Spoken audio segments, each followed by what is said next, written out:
Hi, I'm Douglas Wolf, and I'm your host for our weekly show, Pinal Power Players. Every Wednesday at 11 a.m., join us here at KQCK Radio.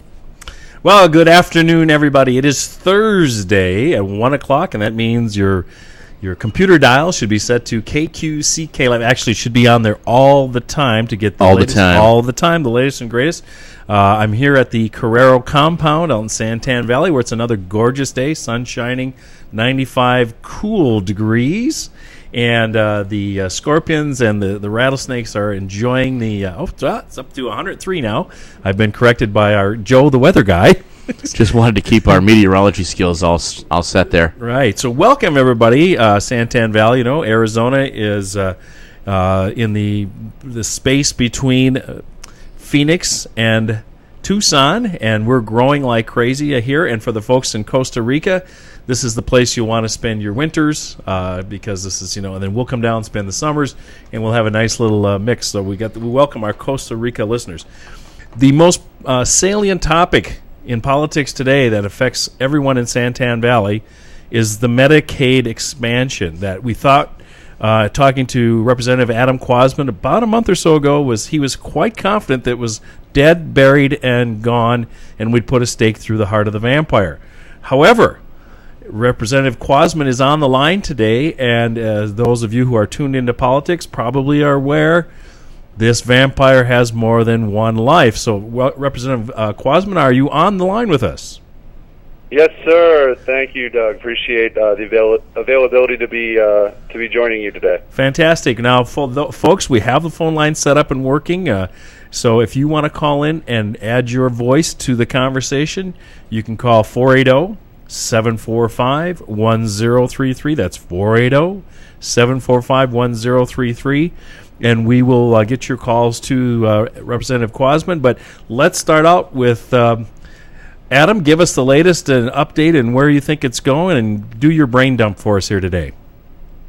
Well, thanks, Doug. I just want to also invite anybody who wants to be in touch with any follow-up with me. Feel free to sign on, join me on Facebook at facebook.com/Adam Quasman. After that, let's get right down to the heart of it. Last week, the Senate passed a budget with Medicaid expansion in it, and which also included about $80 to $90 million in pork expenditure.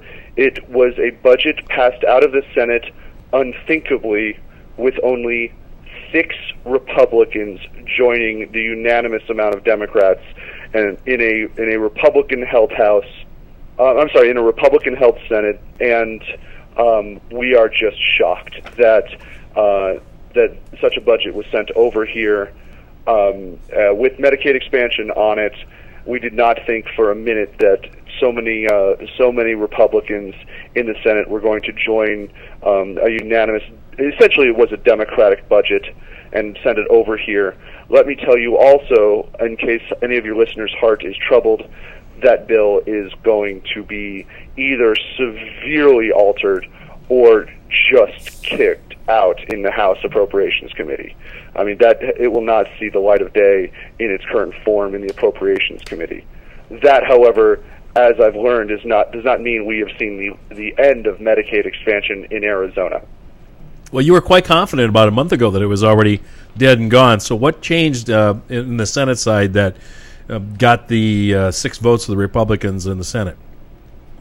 Well, I think that when we did not know the impact. I could not have fathomed that the majority leader of the Senate, John McComish, would have actually voted with the minority, becoming essentially the Democrat majority leader, and voted for Medicaid expansion with five other Republicans, and like I said, a unanimous amount of Democrats in the Senate. In the House, we're going to have a similar fight. While our Speaker remains against the executive's plan for Medicaid expansion and sees this as a pork-laden Democrat budget, because it is a Democrat budget, it will be far harder, although not impossible, for 7, the magic number for those in favor of Medicaid of Obamacare is 7 Republicans to cross over, 2 of which are likely, or I apologize, 3 of which are likely to come from Pinal County, 2 from LD8 and 1 from the Apache Junction area. Well, let's name names. Let's start on the Senate side. Was there anyone from Pinal County who went with the Democratic majority on the Senate side? I don't believe so. The most interesting name coming out, the two interesting names coming out of the Senate side is John McComish. Like I said, he's the Republican majority leader of the Senate, who clearly did not vote with his caucus at all and crossed over to the Democrat side. But the other interesting name is Michelle Reagan, a name you're going to be hearing a lot of. And what I try to tell people is that Reagan is no Ronald Reagan. She will be running for Secretary of State. I believe she has already filed papers for the Exploratory Committee for Secretary of State. She voted not only for Medicaid expansion, but the $86 million in pork barrel spending out of the Democratic budget, and I think that will severely hamper her ability to claim to be a conservative when running for statewide office later next year. Well, isn't there Rich Crandall, who's up in the AJ area, that beat John Fillmore? Isn't he? I apologize, and I forgot about Rich Crandall. Rich Crandall did also vote for Medicaid expansion. You know, I've forgotten because, for all intents and purposes, he is going to be he's going to be gone from here. I don't even know if he even lives in that area anymore. I believe he's actually a lot of his residency is out of state, but he again voted for that, and it goes very much against his voter base, the values of his district. But I don't believe he's running for re-election, so he's kind of gone rogue, if you will, and shown his true colors, and that is of a very, very liberal politician in Arizona. It does not represent the values of neither his district nor, I believe, Arizona as a state. 480-745-1033. We're talking about the Medicaid expansion in Arizona. So you also mentioned, Adam, the $90 million, give or take, that was added to the budget as pork. Were these 6 rogue Republicans or rhinos or squish Republicans, were they all paid off with something in their districts? Was that part of their motivation? Or maybe you're not familiar with what all got there, but is that what? Do you know anything about that? You know, what was in there was not necessarily earmarked for their district, but I mean, you should have seen the site. It was amendment after amendment being offered by the most liberal of Democrats, being voted down by the majority of the Senate, the Republican majority of the Senate, and then joined by that gang of 6 of very, very liberal Republicans, and one after another big spending, bankrupting amendment was placed upon the budget. Nearly all of it will be axed from in my appropriations committee. Okay, so as I understand it, I know the other one that's prominent was Bob Worsley, and for those who don't remember, Bob Worsley was the squish that they ran against Russell Pierce. Am I right about that? Of Sky Mall. And yes, he's a rich guy who doesn't need the job and thinks that everybody should pay a lot of taxes, apparently, because he made a lot of money. But isn't he the guy that they put up against Russell Pierce in that recall? He is, and again, in a very, very, very conservative district in the East Valley, I don't see him able to return. I know there have already been rumors of plenty of quality conservative, very strong fiscal conservatives that have expressed interest in running against him in the next election. I don't foresee him coming back either. And the other 4, any takes on the other 4 that crossed over? The majority leader, John McComish, is actually in a moderate district. However, he's still got to get out of a primary, and I don't know if you guys have seen the Magellan poll that shows that nearly 70%, upwards of 75% of Republicans who know that their representative or senator voted for Medicaid expansion, voted for Obamacare, they will not be supporting them for re-election. So there are tremendous political consequences to these actions, and so it begs quite baffling. Yeah, it begs the question: why would they do it? Bob Worsley, I understand, because he's self-made zillionaire. He doesn't care. Crandall's has already left the state, as far as I know.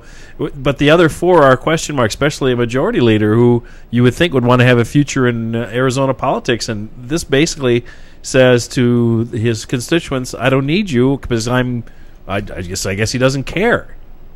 Well, those let's say the hospital lobby or the chamber who have pledged support, I'm sure, for those who are going to vote with them for a windfall of billions of dollars of special interest money that coming from Washington D.C. in the pockets of taxpayers, and the debt, for multi-generational debt that's going to take to pay off this monstrosity. They're going to need every dime of it to defend themselves in primaries. I always say that the money, it's always good to be able to earn financial support in elections, but if you have a great record, you really don't need a lot, as much as you think you do, especially in a primary. You should be able to sail right through, but all of these people will be facing primaries in the next election. Okay, well, 480-745-1033 is our call-in number if you want to join us. Representative Adam Quasman and the atrocity called Medicare expansion that has snuck through the Senate. So when does this actually come over to the House side, and when will we start marking up the bill or start hearings? So I'm in that process right now, and the biggest joke of the whole thing is I haven't been this popular, because I sit on the Appropriations Committee, I haven't been this popular since I was a senior in high school, because everybody and their mother wants to talk to me about little bits and pieces being in the bill. What I'm concentrating on, and I think represent the values of Pinal County and all of Arizona, is making sure we not only strip away all of the Medicaid expansion, strip away all of the pork barrel, $90 million of pork barrel spending in the Democrat budget. But I'm of a mind, I personally believe that we should kill the entire Democrat budget in the Appropriations Committee and send our own budget forward, because I think it would be a great, strong message to say that those types of Democrat budgets are not welcome in the House of Representatives. I'm a big fan of, there's a reason why we have a bicameral legislature, and I'm a big fan of showing everybody that we do have a big stick when it comes to when we can speak softly, carry a big stick, and swing it when need be. And when they try to bring a pork-laden Democrat budget over with Obamacare, that will not fly. The people of Arizona have overwhelmingly elected fiscal conservatives, and it is a shame. It is a shame on this legislature to think that 7 Republicans in the House and 6 Republicans in the Senate, out of 90 total members, 13 Republicans will be passing a bill up to the governor. That is it brings shame on these two bodies. Well, let's look at it realistically. If it's over in the House side, the leader of the House, Andy Biggs, has said, well, let's kick this football over to the voters and put it on the ballot instead of passing it as part of the budget. Talk about Andy Tobin does have. Oh, I'm sorry. Yeah, Andy Tobin. Sorry. No, I was just going to say, give us your take on whether or not it may get killed there and then get put on as a ballot proposition. Andy Tobin does have a ballot proposition with far more consumer protections and taxpayer protections, such as a hard what's it called when a bill would expire? I apologize. Well, let's just say a tough expiration date on the bill. I believe the Senate version has something like that, but when it comes to far more consumer protections, the Speaker does have that in his plan. I don't think sending it to the ballot is the right idea. I would like to kill it. You try to dress up a gigantic unfunded liability with as many sweeteners as possible. They say you can't put, you put lipstick on a pig, it's still a pig. This is some pretty nice lipstick. I have to tell you, it's far better than the executive's version, than the governor's version. However, it is still a huge unfunded liability. There are ways to care for the populations that need to be covered, the indigent care, provide health for those who need it, provide benefits for those who need it, and give them a step up, a hand up, not a hand out, without bankrupting the state of Arizona or accepting Obamacare in this state. Well, I would personally be against it. But the governor and the supporters say, Adam, that hey, we've got a trigger that if after 3 years or whatever the number is, we're not getting the funding from the federal government, we just basically opt out of the program and it's game over. Are you of the mind that that's completely complete nonsense, and then when the time comes and everybody's getting this free money, and it ends, that the taxpayers of Arizona will just be asked to make up the difference from the feds? Well, it is complete nonsense. You hit the nail on the head, Mr. Assessor. That is complete nonsense to think that politically, do you think people are going to vote to kick off in either party? I mean, I would hope that they would have the moral integrity to do so, but I don't trust politicians about as far as I can throw them. And I don't think that they'd have the political fortitude to be able to boot 500,000 to 250,000 people off of the rolls. The other thing is the legality aspect of it. I don't know if that type of trigger is even legal. I think that it was a legalistic gymnastic from day one, and frankly, I would find it immoral to promise all people who need help that they are going to be cared for, and then just to pull the rug out from under them after a couple of years. I think that is it's inconceivable, because as we know, everybody is an economic animal, and behavior does change once benefits are put in place.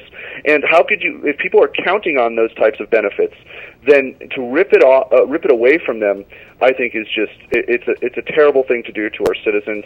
Let's provide real long-term solutions toward health care. Let's get the economy growing. I know you've been working very, very hard in trying to bring jobs to Pinal County through the Red Rock Project. You have been instrumental in that debate, Doug. I really want to thank you publicly. And to me, economic growth is the true path here, because if people have a great job with benefits, then they won't be able to they won't have to count on the state to provide or rip away programs that will bankrupt the state of Arizona, like Obamacare, like the Obamacare plan that's being proposed today.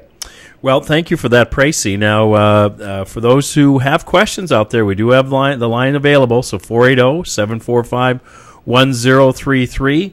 480-745-1033. This is your chance to ask Representative Quasma any questions you want to ask about Medicare expansion or anything else that is going on at the legislature at the present moment. Let me put this question to you, Adam. I know you talked about just a moment ago about taking benefits away from people who already had expected them or counted on them. And I know you weren't in the legislature at this time in 2008 or 2000, I think it was maybe 2009. But didn't the legislature actually have to take people off the Access program because of the downturn of the economy? That they did actually do it at one point? No, they actually didn't. It's a misconception. They froze the program, so no new enrollees were. So let's take a step back and talk about how this happened. Okay. So there was a population we were covering under Access, under Arizona's Medicaid program. We were covering about 75% of the poverty level, up to 75% of the poverty level.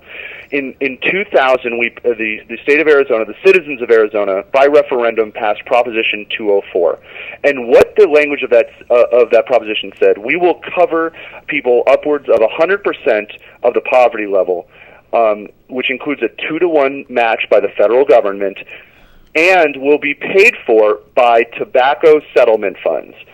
So, of course, people said, oh, well, it's going to be paid for by the federal government, it's going to be paid for by these cigarette companies, so let's do it. It's not going to cost us a dime.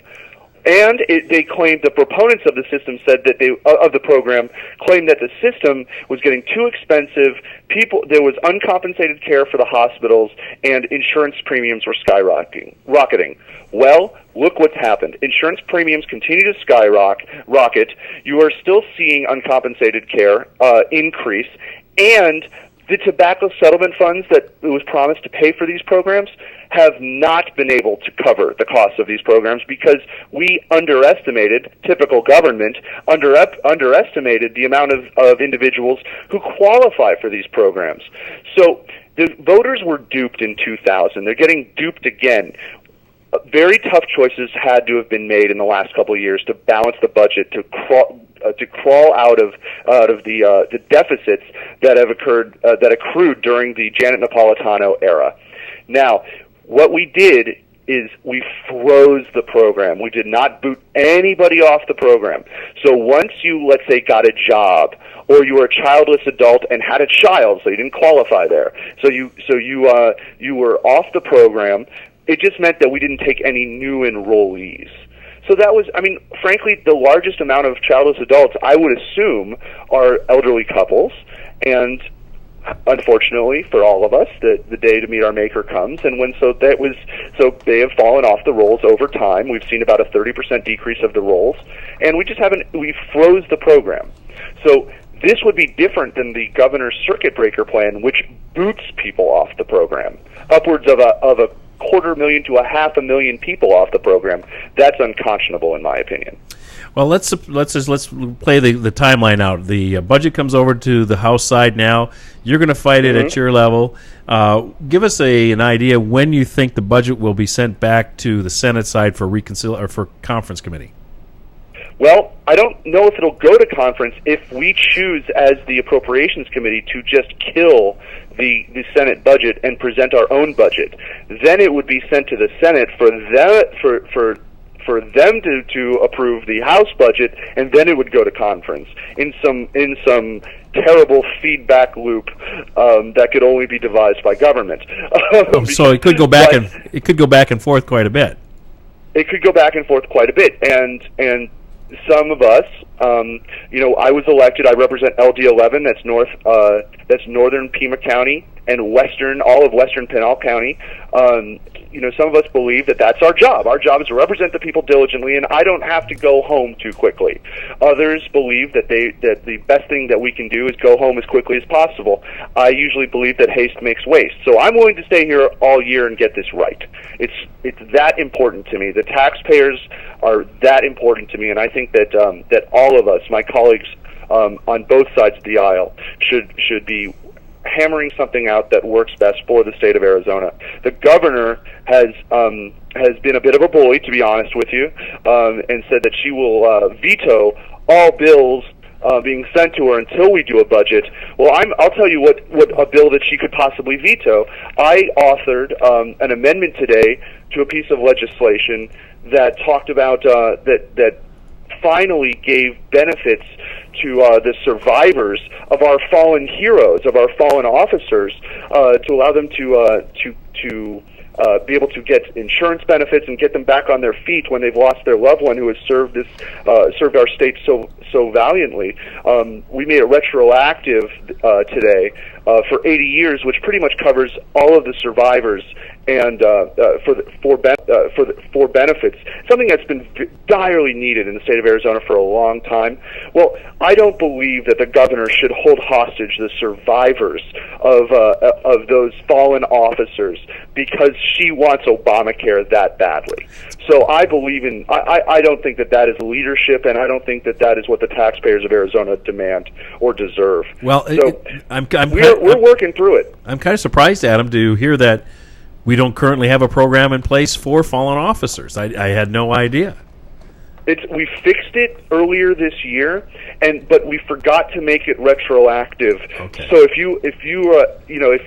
let's say your loved one who was a fallen officer passed away in 1995, you have not been able to collect those types of benefits, and really there is no excuse for that. And Arizona was a weird state to not have that. It was awkward that we didn't have those programs. It was definitely out of the ordinary. We fixed it, but forgot the retroactivity.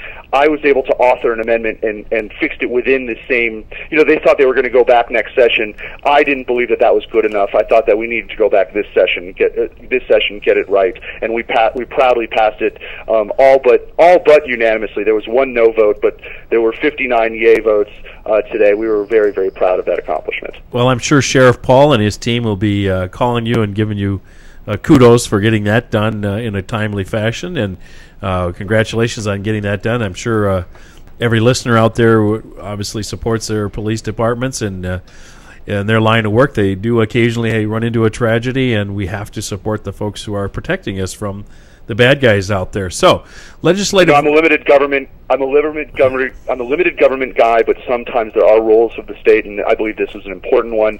And it's a shame that the governor would even threaten to veto something this important to our fallen heroes' families. I'm sure that somewhere down there they're looking down on us, and I want them to be smiling and happy and proud of what we were able to do for their souls and their families. Well, it's not the governor; it's Chuck Coughlin. So anyway, just to make that clear to everybody out there who really handles the veto pen in up there in the state capitol.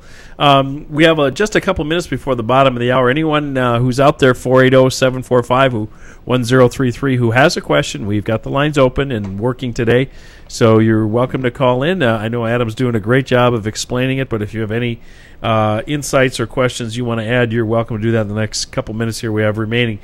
Let's talk a little bit about, okay, so the timeline is you think at some point it's going to go back and forth.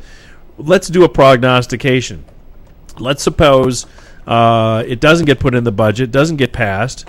Your feeling is, how many did you just say in the House side need to go over to the dark side to 7? So that's not very many. So we do have, you're thinking, some representatives here in the county that may vote for it. So are we going to name names, or what are we going to do here? Well, I'll tell you what. When asked, I'll give you an accurate assessment of what I saw at the Western Pinal County Republican Club meeting last week, where my seatmate Steve Smith and then T.J. Shope, Representative T.J. Shope and Frank Pratt were on a panel. The four of us were on a panel together, and we were asked that exact question of whether we were going to vote for it or not. Very quickly, Steve Smith and I said, absolutely not. We will not vote for Obamacare in Arizona. When asked, Frank Pratt and T.J. Shope said that they will not say whether they will vote for it or not.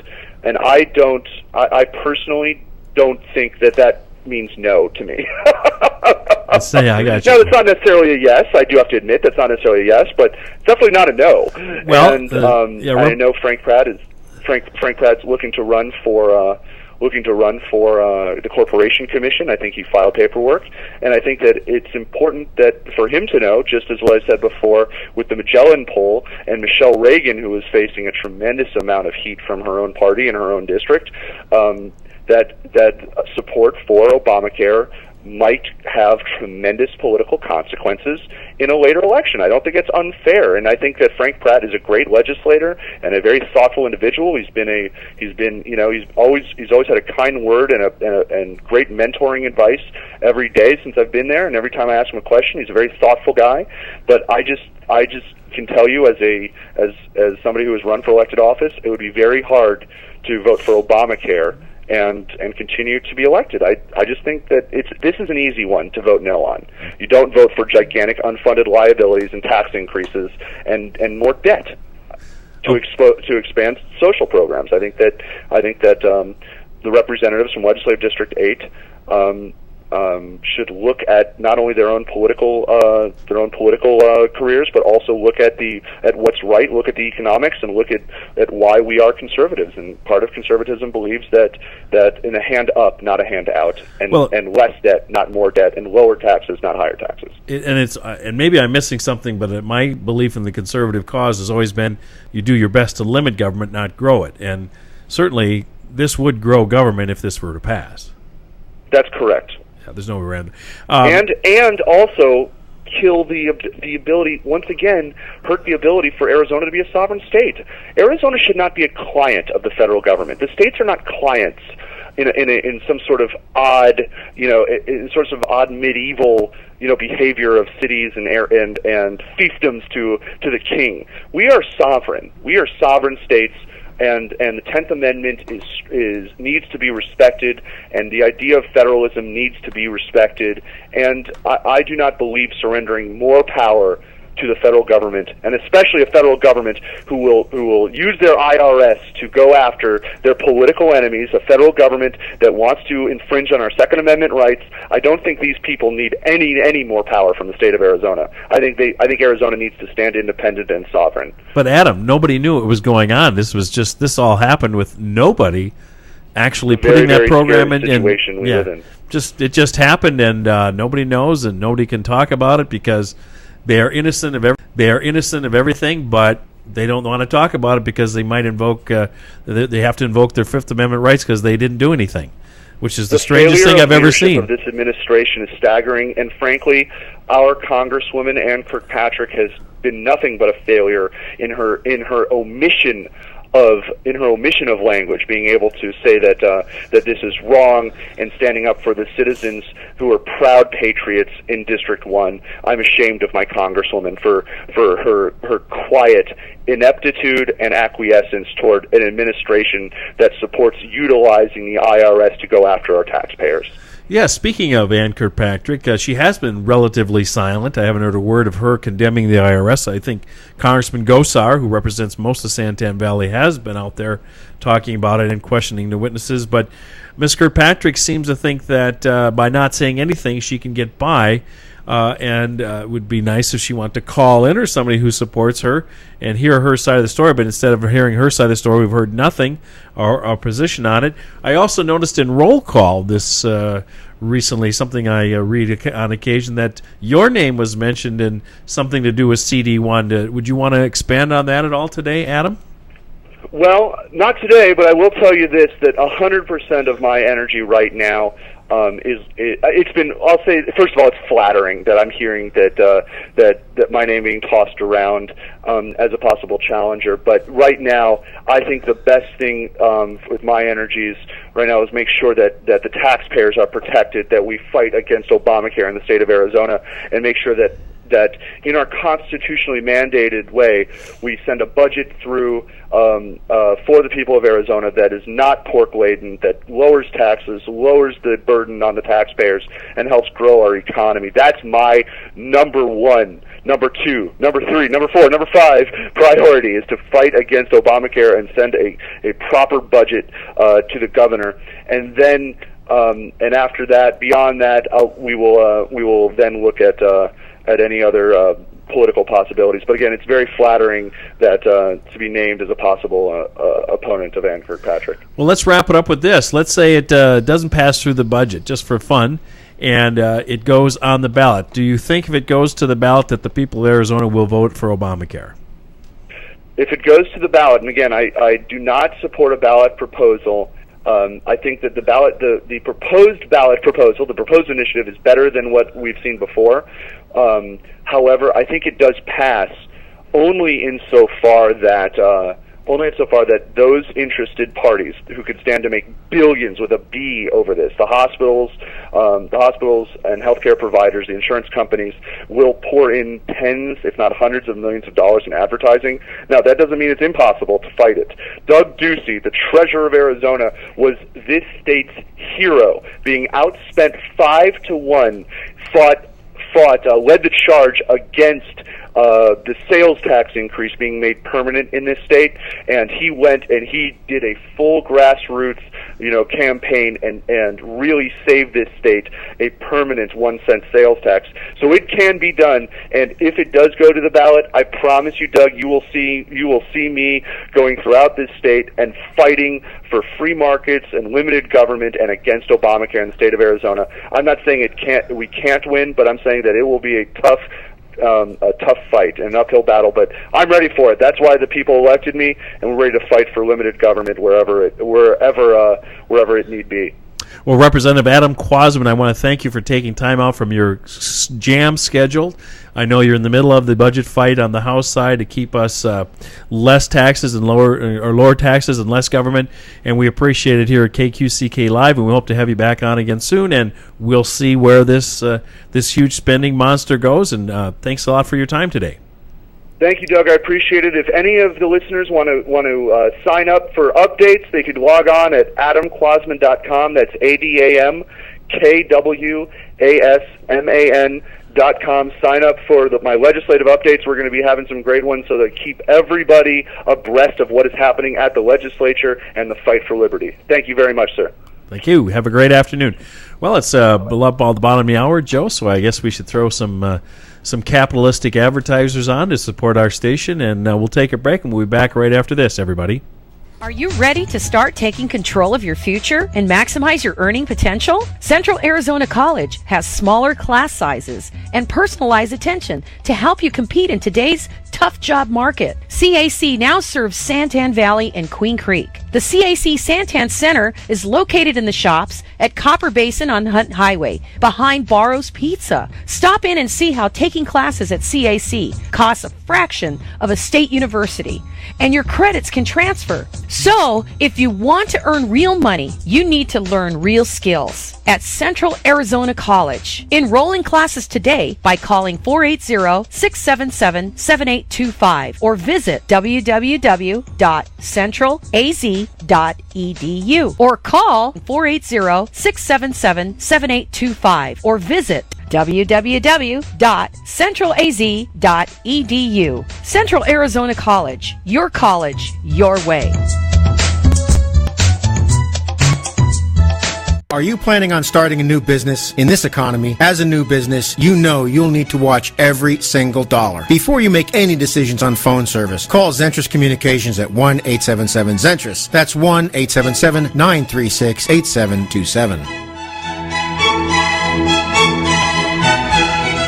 Our family pets are such a big part of our lives. That's why Kelly's Critter Clips of Queen Creek and Sun Lakes has been providing pet grooming services for over 10 years. Your dog's comfort is very important to us, so we take the time to treat your pet with care, love, and professional attention it deserves. We welcome any size and breed and feature shampoo and conditioning, styling, flea and tick dips, ear cleaning, nail trimming, and so many other services that will leave your pet looking good and smelling good and feeling great, all at an affordable price. Located in Queen Creek and Sun Lakes, call now for an appointment, 480-655-5066. Kelly's Critter Clips.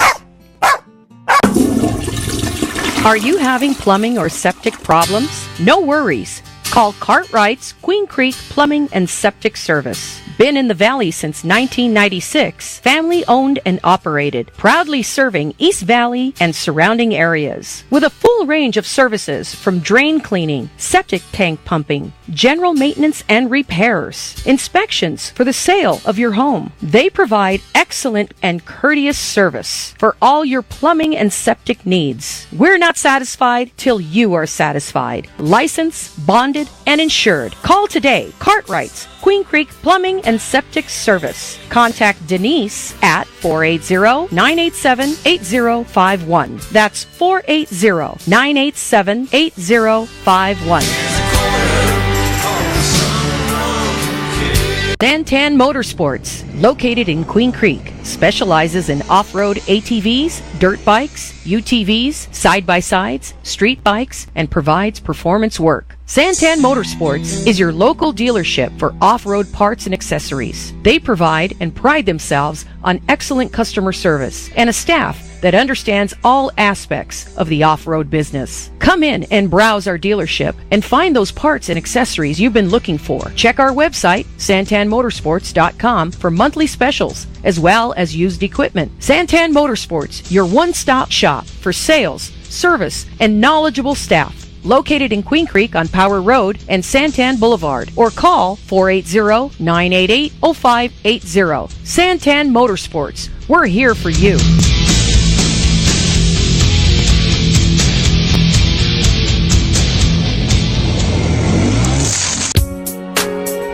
When you visit Hill Family Dentistry in Santan Valley, dentist Dr. Tim Hill provides each patient with personalized, gentle care that you deserve. Our entire team is dedicated to providing you and your family with services that will make you smile. With a full range of general, cosmetic, and specialty dentistry services that will keep you and your family smiling. Our commitment to our community is to provide outstanding oral health.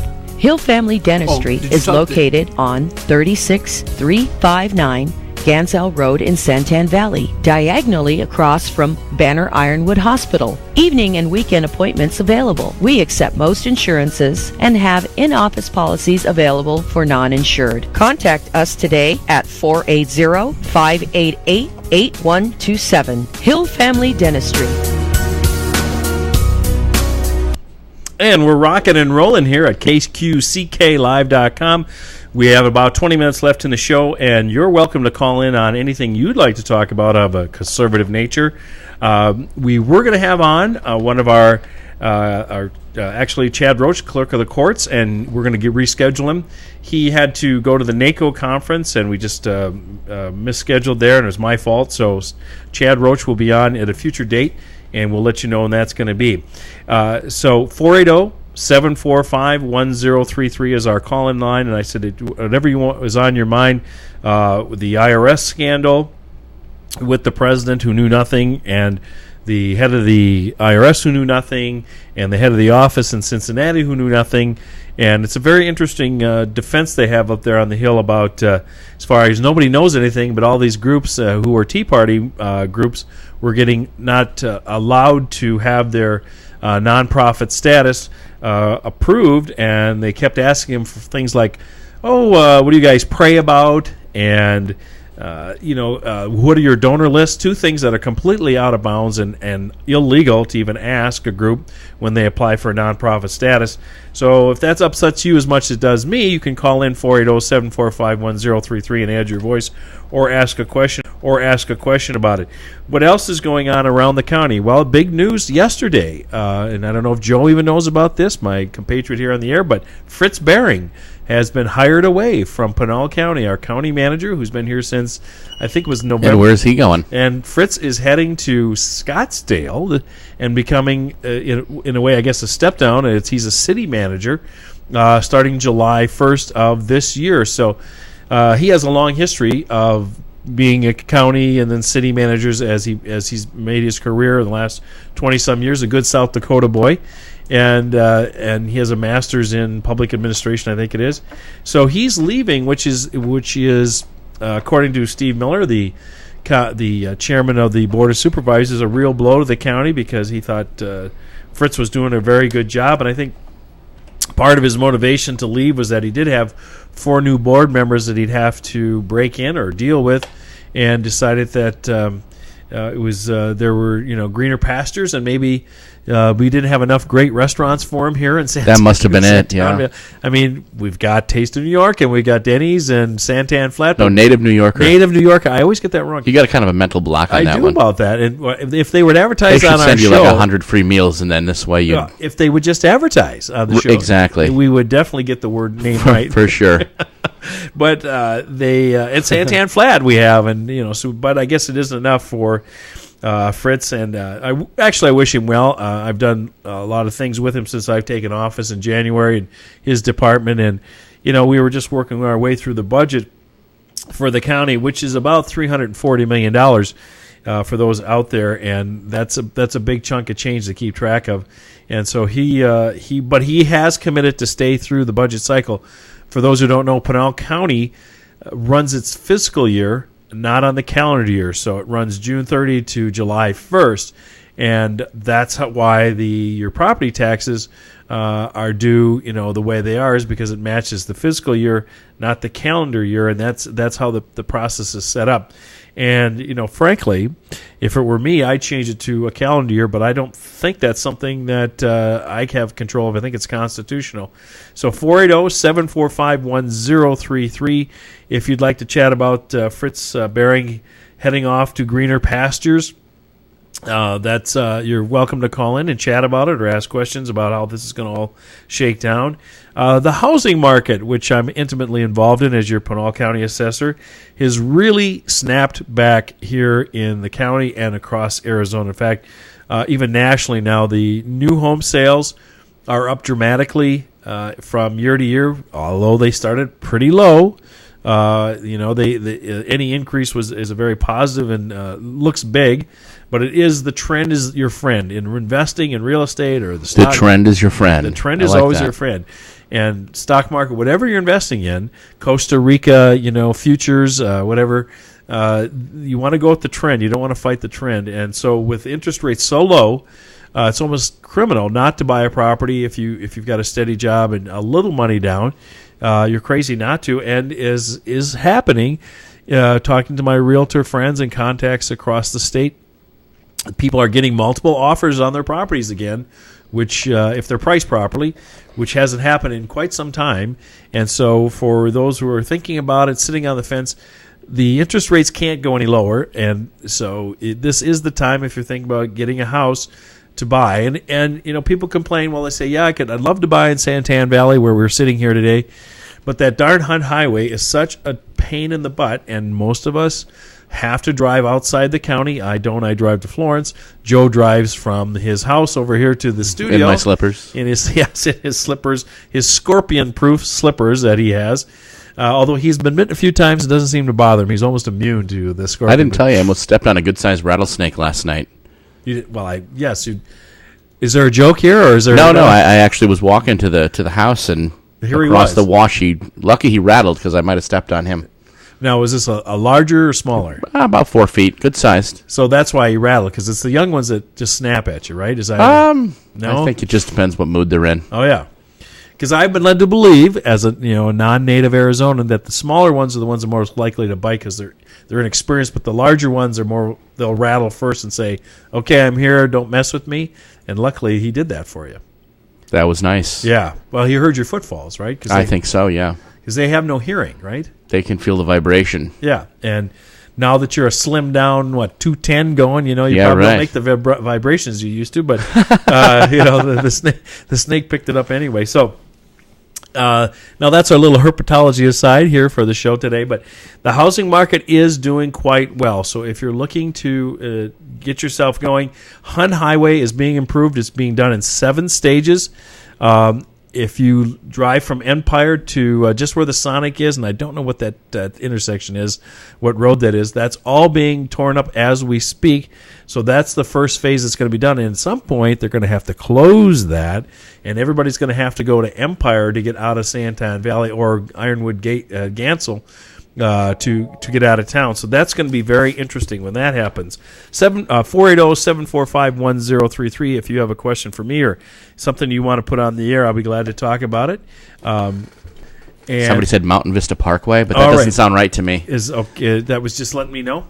Right. Okay. They don't want to go on the air then? Apparently not. Oh, thank you. If it's Mountain Vista Parkway, if I could have my compatriot here in the studio go on. There's this thing called Google Maps. Oh, yeah, I guess so. We could find out. Yeah, you're fairly computer conversant, being that we're talking here over the internet. But anyway, it's going to be done. The Hunt Highway is in 7 steps. They have funding for the first chunk of road that they're doing.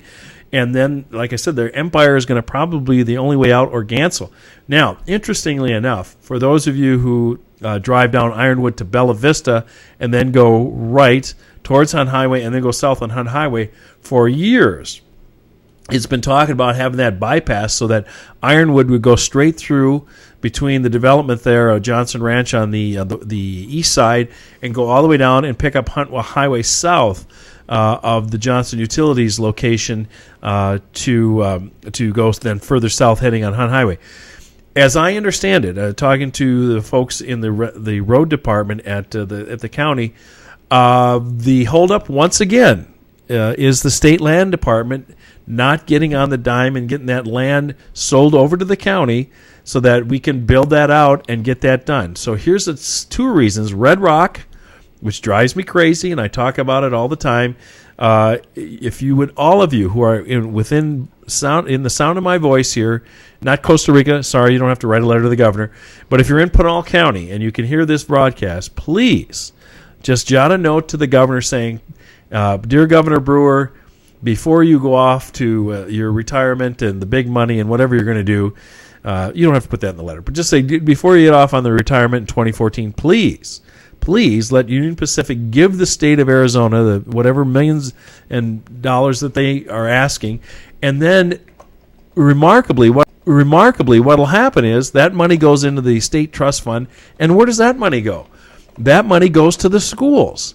We had Dr. Fuller here. We had Jill Broussard. They need money. This is a poor county.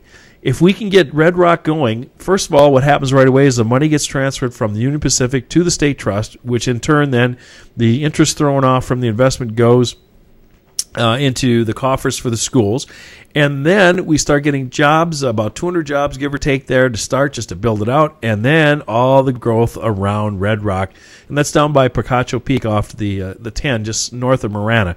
So if you are inclined, you have enough wealth in your pocket that you can afford to put a stamp on a letter. Please send it off to the governor.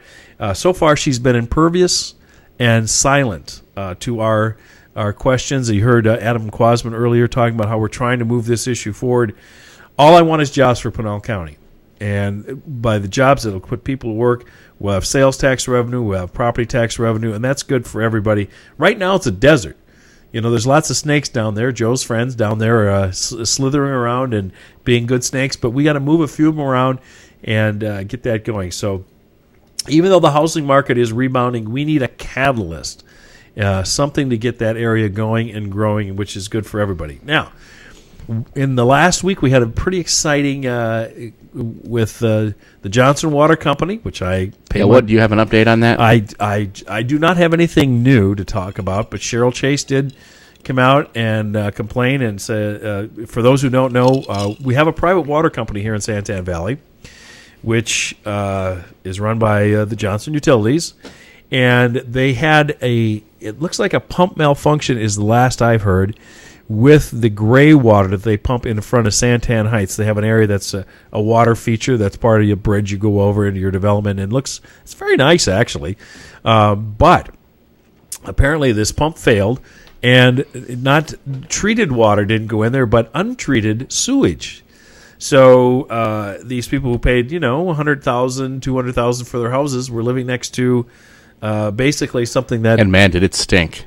It was nasty. And all the animals died around there, how the turtles and the fish they had and all that. Yeah, people rescued as much as they could, but, that's kind of nasty water. So I drove by today on the way to the studio, and it's all dug up around there, so apparently they're still working on it, and they drained all the water. They haven't filled it yet. Yeah, but it doesn't smell. I mean, not anywhere near what it did smell like, so...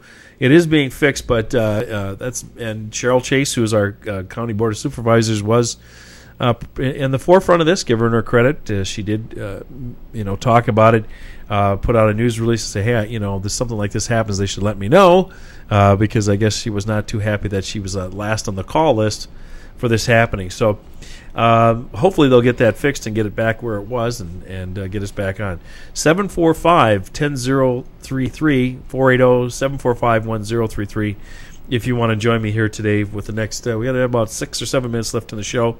A couple other things going on around the county. The YMCA, which used to be a violent supporter of this station, and I say that not violent, but a very large supporter, has reached its fundraising goals of $60,000, and thanks to the put-over-the-top donation from our new county attorney, Lando Voiles, who donated some RICO funds from his office, and we want to do the shout-out to Lando and to Sheriff Paul Babu, who also threw, I think, $5,000 at this fundraising goal, which the YMCA in Copper Basin is a wonderful asset. I'm on the board, and full disclosure, but this is a place where kids in the summertime, there's summertime programs which are just coming online. If your kids have no place to go during the summer, they're normally be in school, call the YMCA down in Copper Basin.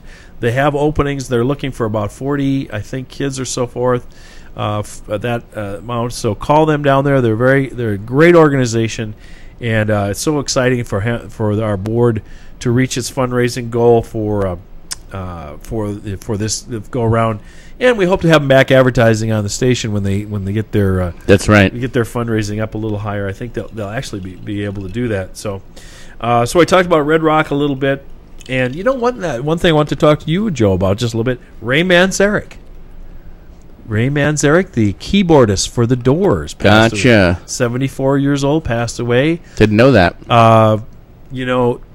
Hauntingly beautiful keyboard music for Riders on the Storm and Come On Baby, Light My Fire, that sort of thing. I mean, the guy was really an artist, and obviously he wasn't, I don't think he was producing anything at this point, but music that lives forever. They only did 4 albums, which is news to me. Wow. Of course, what's his name died, who's the lead singer of the Doors?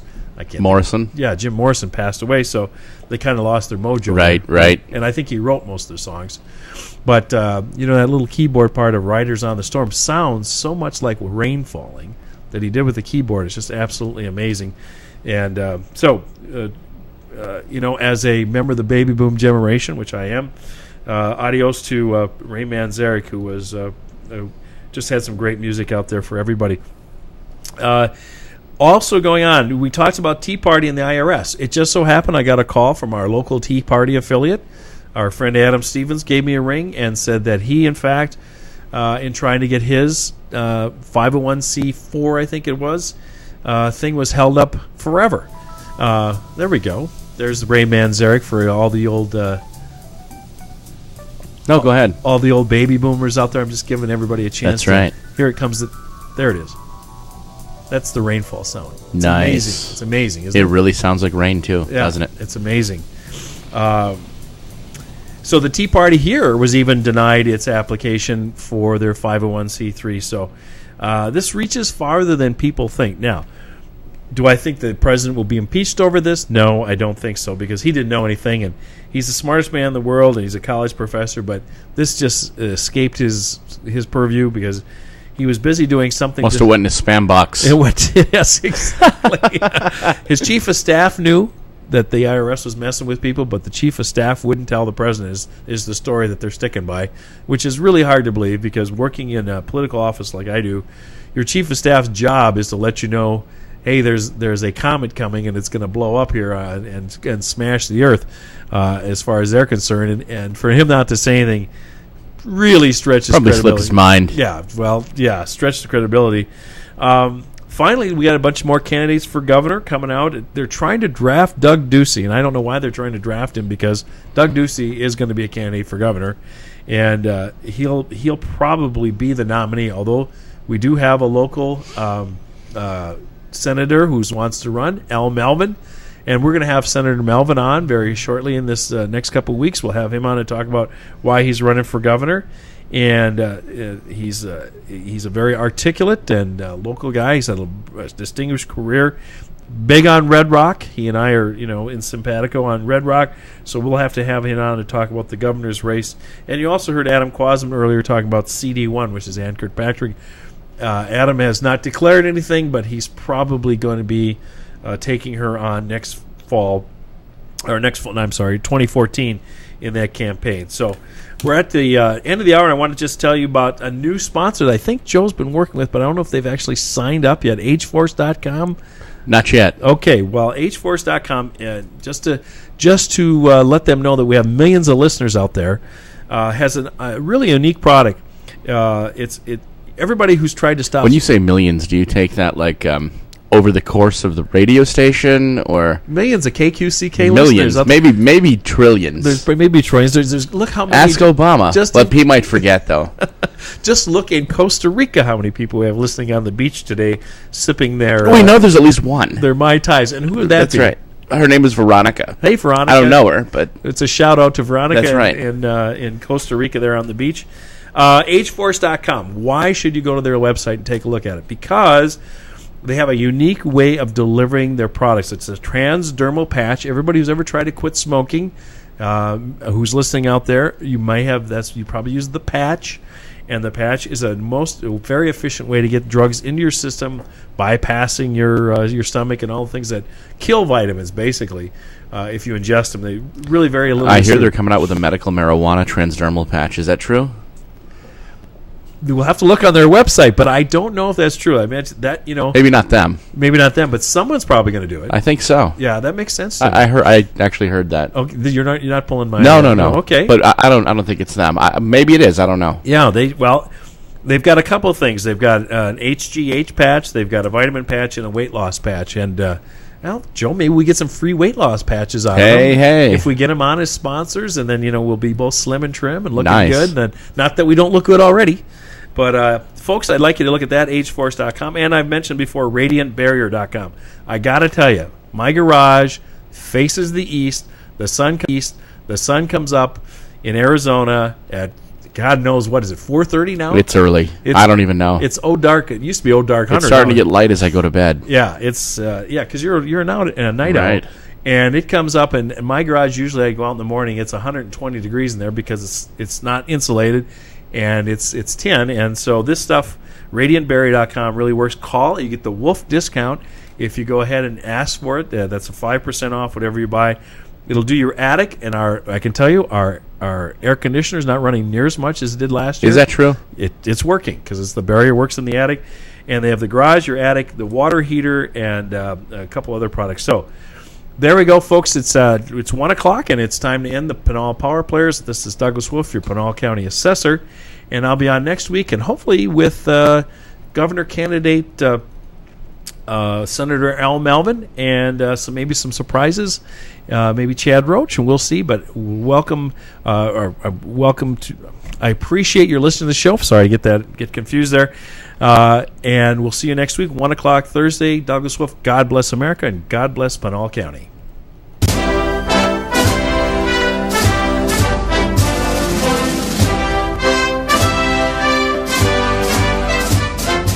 Listen, watch, chat, and interact. Become part of the Pinal Power Players Show every Wednesday, 11 a.m. to noon. Join me, your host, Douglas Wolf, right here on KQCK Radio.